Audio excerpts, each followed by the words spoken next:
चलिए मित्रों, शुरू करते हैं अपना करंट अफेयर। देखते हैं हमारी जितनी भी महत्वपूर्ण खबरें हैं सब पे विस्तार से चर्चा और विश्लेषण करते हैं।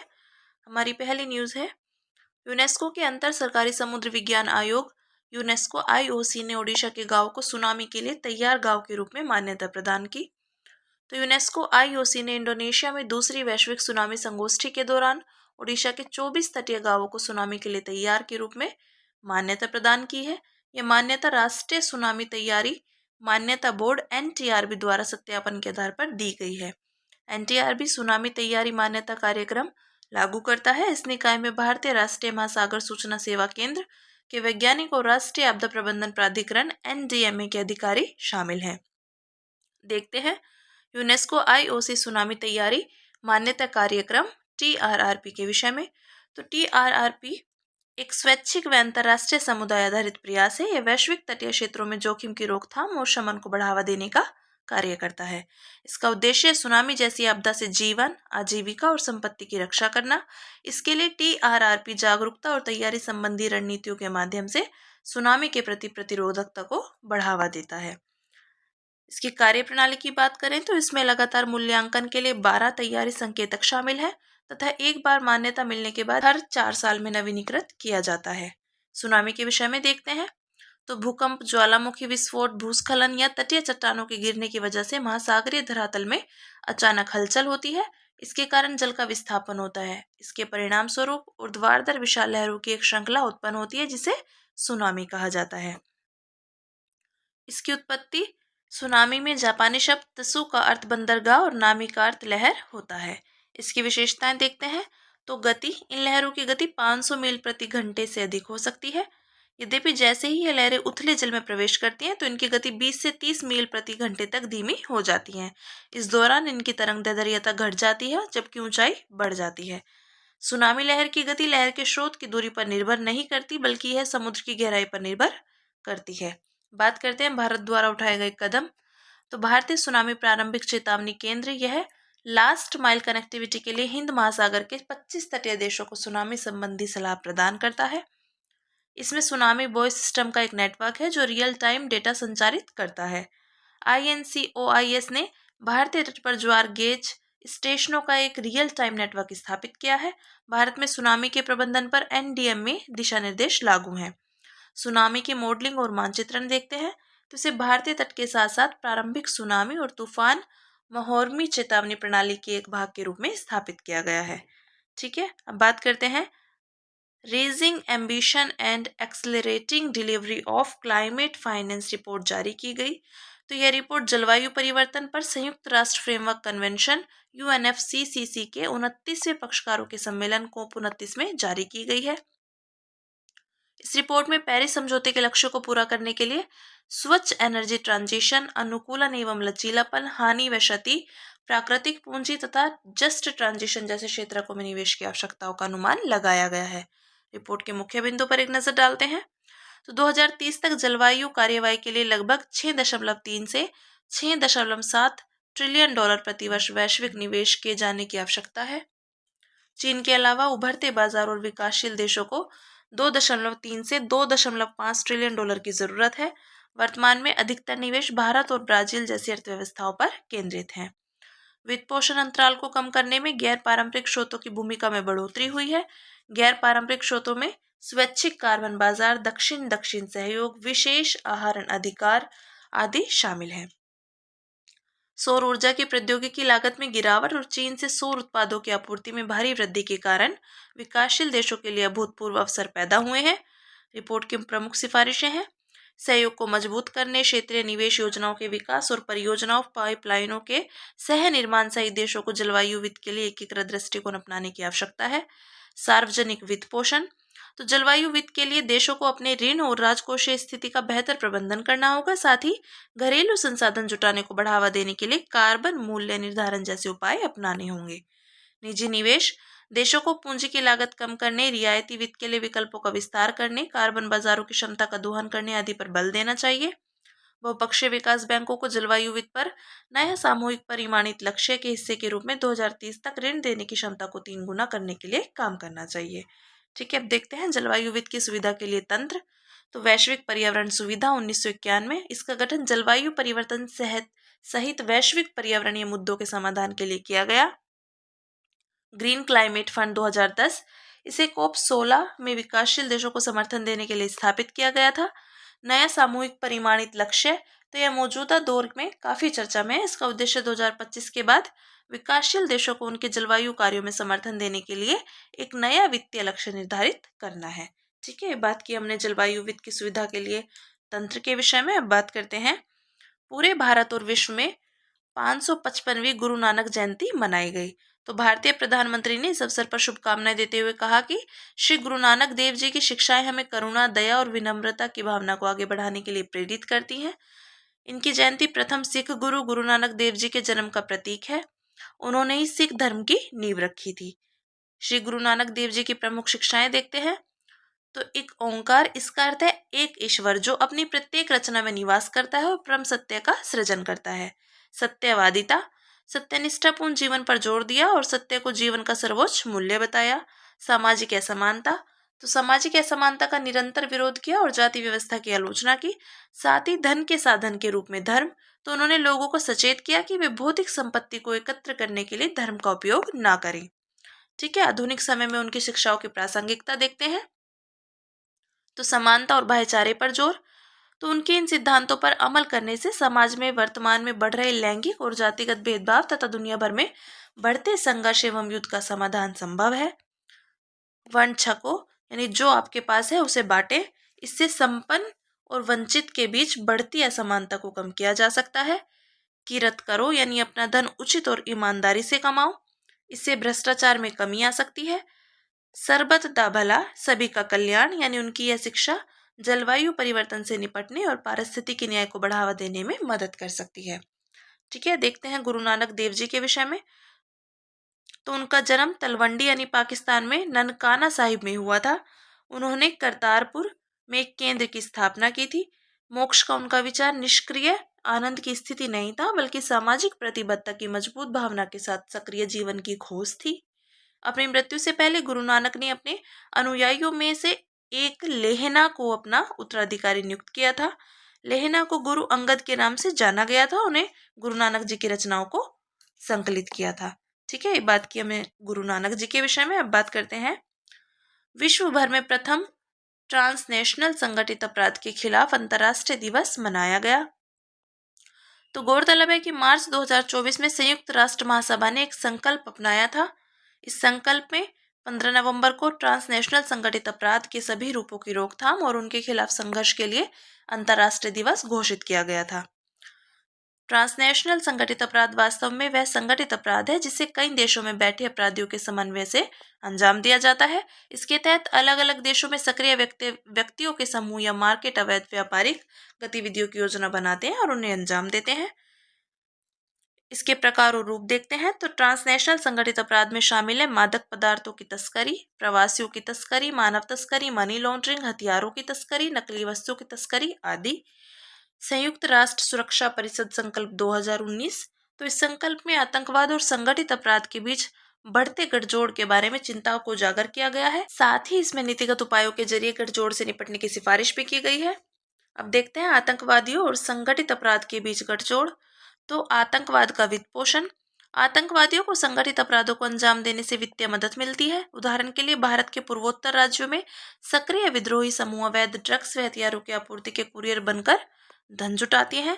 संगठित आपराधिक समूह आतंकवादियों को सीमा पार कराने और संगठित आपराधिक गतिविधियों को अंजाम देने हेतु विदेशी आतंकवादी लड़ाकों को वापस लाने में संलिप्त होते हैं। उदाहरण के लिए दक्षिण पूर्व एशिया से भारत में प्रवेश हेतु मोरेहे और संपूर्ण चंटगांव पहाड़ी क्षेत्र, विशेष रूप से बांग्लादेश के कॉकस बाजार का इस्तेमाल किया जाता है। मोरे भारत म्यांमार की सीमा पर मणिपुर में स्थित है। जाली मुद्रा का प्रसार, तो उदाहरण के लिए आतंकवादी कश्मीर के भीतर भारतीय जाली मुद्रा प्रवेश कराने में मुख्य भूमिका निभाते हैं। फिर ये जाली मुद्राएं यहाँ से पूरे भारत में प्रसारित हो जाती हैं। ठीक है, अब देखते हैं ट्रांसनेशनल संगठित अपराध से निपटने के लिए शुरू की गई पहले। तो ट्रांसनेशनल संगठित अपराध के खिलाफ संयुक्त राष्ट्र कन्वेंशन 2000, ये ट्रांसनेशनल संगठित अपराध के खिलाफ लड़ाई में प्राथमिक अंतर्राष्ट्रीय उपाय है। वित्तीय कार्यवाही कार्यबल, यह संगठन मनी लॉन्ड्रिंग और आतंकवाद के वित्त पोषण को रोकने के लिए अंतर्राष्ट्रीय मानक निर्धारित करता है। इंटरपोल तो ये दुनिया का सबसे बड़ा पुलिस संगठन है। इसके 196 सदस्य देश हैं। ये अंतर्राष्ट्रीय अपराधों से निपटने के लिए देशों की कानूनी एजेंसियों के साथ समन्वय करता है। मादक पदार्थ और अपराध पर संयुक्त राष्ट्र कार्यालय तो ये ट्रांसनेशनल संगठित अपराध, भ्रष्टाचार, आतंकवाद और अवैध ड्रग्स से संबंधित समस्याओं से निपटने के लिए कार्य करता है। ठीक है, अब बात करते हैं। BSNL ने भारत की पहली direct to device satellite connectivity launch की। तो यह सैटेलाइट कम्युनिकेशन को सामान्य उपभोक्ताओं तक पहुंचाने की दिशा में एक महत्वपूर्ण कदम है। अभी तक सैटेलाइट कम्युनिकेशन केवल आपातकालीन सेवा और सैन्य उपयोग तक ही सीमित था। कुछ वैश्विक पहले भी D2D प्रौद्योगिकी का उपयोग कर रही हैं, जैसे AST space mobile link, global constellation, global SpaceX star link. ठीक है, अब देखते हैं direct to device D2D satellite के कार्य। तो इसका सिद्धांत है, अंतरिक्ष में मौजूद सैटेलाइट्स धरती पर मौजूद सेल टावर्स की तरह काम करती हैं। इससे पारंपरिक मोबाइलों में कनेक्टिविटी के लिए जरूरी सेल टावर्स की आवश्यकता समाप्त हो जाती है। यह प्रौद्योगिकी जमीन पर स्थित संचार उपकरणों तथा सीधे संकेत भेजने के लिए कक्षा में स्थित सैटेलाइट्स का उपयोग करती हैं। गैरस्थलीय नेटवर्क प्रौद्योगिकी के विषय में देखते हैं तो यह उपकरणों और सैटेलाइट्स के बीच निर्बाध तरीके से दो तरफा संचार को सक्षम बनाती है। BSNL 36,000 किलोमीटर ऊपर स्थित वॉयसेट के जियो स्टेशनरी एल बैंड सैटेलाइट्स का उपयोग करेगा। इससे जमीन पर स्थित सेल टावर्स की आवश्यकता नहीं रहेगी। इस कारण यह दुर्गम क्षेत्रों में कवरेज के लिए संचार का एक आदर्श तरीका बन जाएगा। ठीक है, अब इस कदम का महत्व देखते हैं। तो विश्वसनीय कनेक्टिविटी तो हर मौसम में निर्बाध इंटरनेट कनेक्टिविटी मिलेगी, चाहे मौसम कितना भी खराब हो। हाई स्पीड इंटरनेट और व्यापक कवरेज तो यहाँ तक कि सबसे दूर दराज के क्षेत्रों में भी जहाँ सेलुलर या वाईफाई नेटवर्क उपलब्ध नहीं है, वहाँ भी हाई स्पीड इंटरनेट और व्यापक कवरेज मिलेगा। UPI भुगतान को सपोर्ट करता है। तो ग्रामीण क्षेत्रों या जहां इंटरनेट कनेक्टिविटी बहुत कम है, उन क्षेत्रों में लोगों को डिजिटल लेन देन करने के लिए सशक्त बनाएगा। आपातकालीन कॉल्स और SOS संदेश, यह ऐसी आपातकालीन स्थितियों में संचार का एक विश्वसनीय स्रोत होगा जहां सेलुलर या वाईफाई नेटवर्क काम नहीं करते हैं। उदाहरण के लिए जोखिम भरी या साहसिक यात्रा करने वाले लोगों के लिए उपयोगी। ठीक है, चुनौतियां देखते हैं इसकी। विलंबता तो वॉइस कॉल और वीडियो स्ट्रीमिंग जैसी रियल टाइम सुविधाओं में कुछ न्यूनतम समय के लिए विलंब हो सकता है। विनियामक चुनौतियां तो चूंकि D2D सेवा भौगोलिक सीमाओं को पार कर सकती हैं, इस कारण ये दूर संचार संबंधी विनियमों को अनुपालन में लापरवाही देखने को मिल सकती है। ठीक है, स्पेक्ट्रम आवंटन, निर्बाध सैटेलाइट से भूमि पर संचार के लिए पर्याप्त बैंडविड्थ प्राप्त करना भी एक प्रमुख चुनौती है। डिवाइस संगतता तो ये सुनिश्चित करना कठिन हो सकता है कि प्रौद्योगिकी अलग अलग स्मार्टफोन्स और ऑपरेटिंग सिस्टम्स पर बेहतर तरीके से काम करेगी या नहीं। ठीक है, प्रसार संबंधी चुनौतियां तो अलग अलग परिवेशों में सिग्नल लॉस और व्यवधान जैसी समस्याओं का सामना करना पड़ सकता है। ठीक है, ये हमने चुनौतियों के विषय में बात की। अब बात करते हैं, केंद्रीय पंचायती राज मंत्रालय ने अपनी तरह का पहला वित्त आयोग सम्मेलन आयोजित किया। तो केंद्रीय पंचायत राज मंत्रालय ने 14 नवंबर को दिल्ली में विकास के लिए हस्तांतरण थीम पर वित्त आयोग सम्मेलन का आयोजन किया है। राज्य वित्त आयोग के विषय में देखते हैं।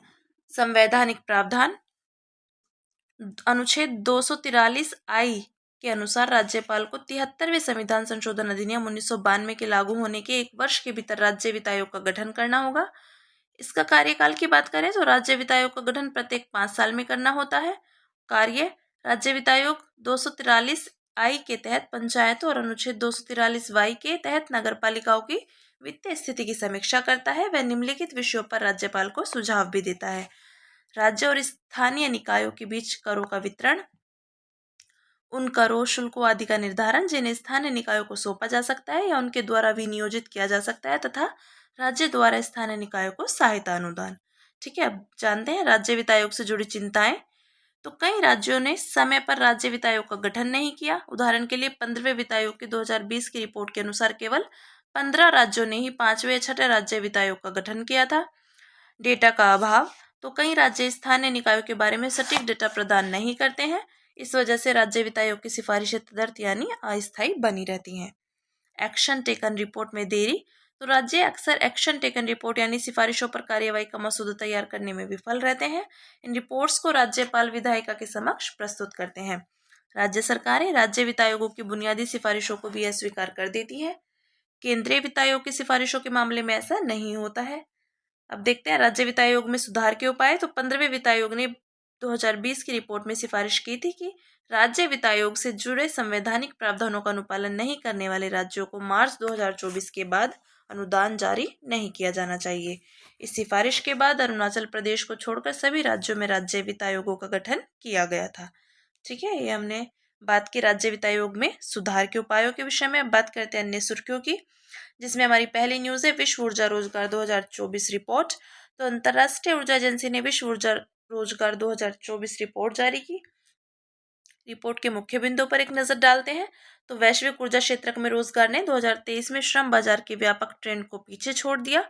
स्वच्छ ऊर्जा क्षेत्र रोजगार में वृद्धि का प्राथमिक स्रोत बना हुआ है। देखते हैं भारत से संबंधित मुख्य बिंदु। तो भारत में ऊर्जा क्षेत्र में 8.5 मिलियन से अधिक लोग नियोजित हैं। यह 2023 में देश में रोजगार प्राप्त कुल 566 मिलियन लोगों का 1.5% है। भारत का ऊर्जा क्षेत्र भी कई अन्य क्षेत्रों की तरह अनौपचारिक श्रम पर बहुत अधिक निर्भर करता है। सरकारी पहलों की वजह से ऊर्जा क्षेत्र में विशेष रूप से स्वच्छ ऊर्जा क्षेत्र में कार्यबल बढ़ने की संभावना है। इससे रोजगार सृजन को और बढ़ावा मिलेगा। ठीक है, बात की हमने विश्व ऊर्जा रोजगार 2024 रिपोर्ट के विषय में। अब देखते हैं ऑपरेशन सागर मंथन के विषय में। तो हाल ही में नारकोटिक्स कंट्रोल ब्यूरो ने ऑपरेशन सागर मंथन के तहत 700 किलोग्राम मेथाम्फेटामाइन अधिक प्रभावी एडिक्टिव ड्रग है। ये केंद्रीय तंत्रिका तंत्र को प्रभावित करता है। ऑपरेशन सागर मंथन के विषय में देखते हैं। तो इसकी शुरुआत नारकोटिक्स कंट्रोल ब्यूरो यानी एनसीबी ने भारतीय नौसेना और भारतीय तटरक्षक बल के सहयोग से शुरू किया है। इसके उद्देश्य है समुद्री मार्गों के जरिए मादक पदार्थों की तस्करी को रोकना, राष्ट्रीय सुरक्षा संबंधी खतरों से निपटना और 2047 तक नशा मुक्त भारत के लक्ष्य को प्राप्त करना है। ठीक है, नेक्स्ट है एवियन बोटुलिज्म। तो राजस्थान में पक्षियों की सामूहिक मृत्यु के पीछे एवियन बोटुलिज्म को कारण माना गया। इसके विषय में देखते हैं। तो यह गंभीर न्यूरोमस्कुलर बीमारी है। इसकी वजह है बैक्टीरिया क्लास्ट्रीडियम बोटुलिनम द्वारा उत्पादित टॉक्सिन।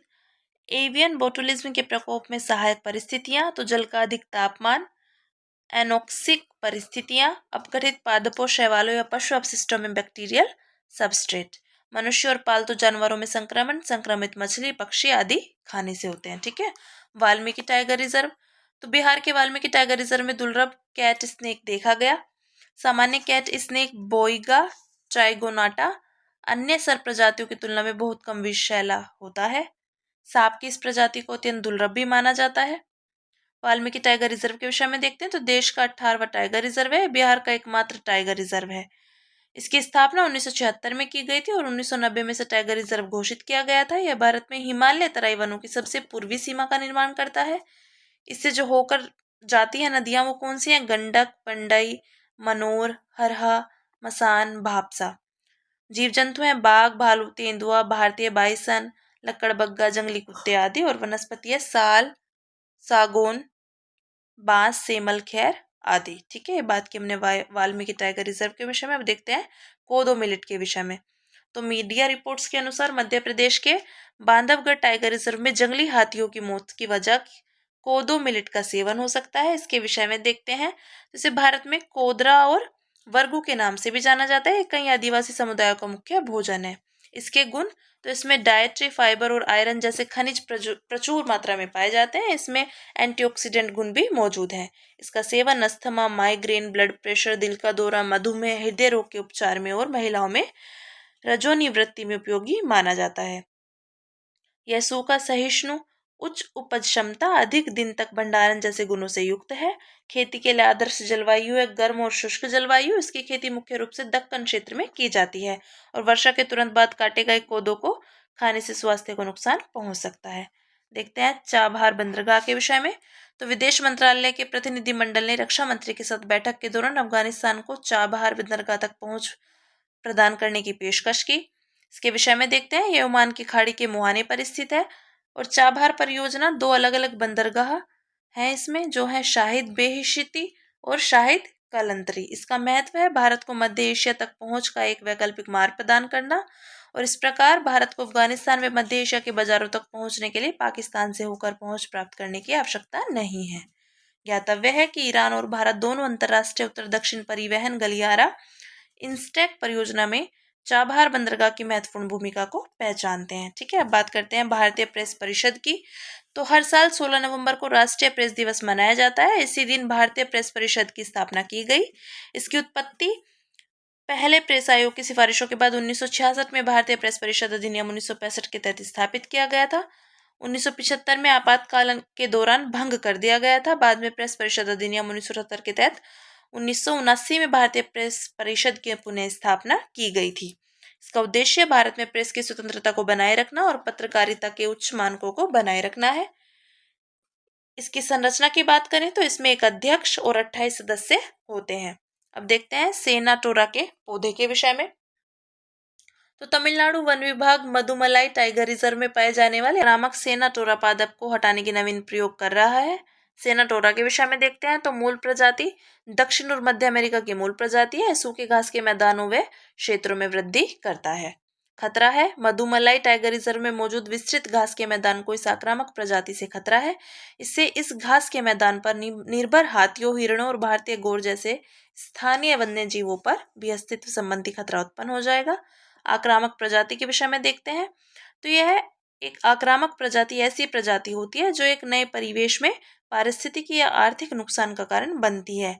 ये स्थानिक वन्य जीवों व मानव स्वास्थ्य को भी नुकसान पहुंचाती है, जैसे lantana, camara, prosopis, juliflora आदि। ठीक है, अब बात करते हैं सुर्खियों में रहे व्यक्तित्व की, जो है बिरसा मुंडा।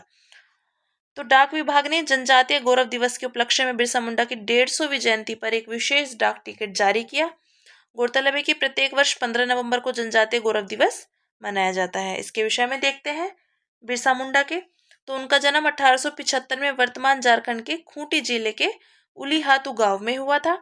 उन्हें धरती आबा यानी धरती पिता के नाम से भी जाना जाता है। उनके मुख्य योगदान की बात करें तो उन्होंने पारंपरिक आदिवासी संस्कृति को पुनर्जीवित किया। उन्होंने बिरसाई धर्म की नींव रखी। उनके अनुयायी बिरसा को भगवान कहते थे। उन्होंने प्रार्थना करने, शराब से दूर रहने और ईश्वर में आस्था रखने के महत्व पर जोर दिया है। उन्होंने ब्रिटिश राज की भूमि अतिक्रमण और जबरन श्रम कराने की नीति के खिलाफ उलगुलान यानी महान क्रांति या महान विद्रोह का नेतृत्व किया था। मूल्य है जुनून, बलिदान, साहस, न्याय, नृत्य कौशल आदि। ठीक है, तो ये हमने चर्चा की अपने आज की मुख्य खबरों के विषय में। इसी के साथ मिलते हैं कल अपनी नई खबरों के साथ।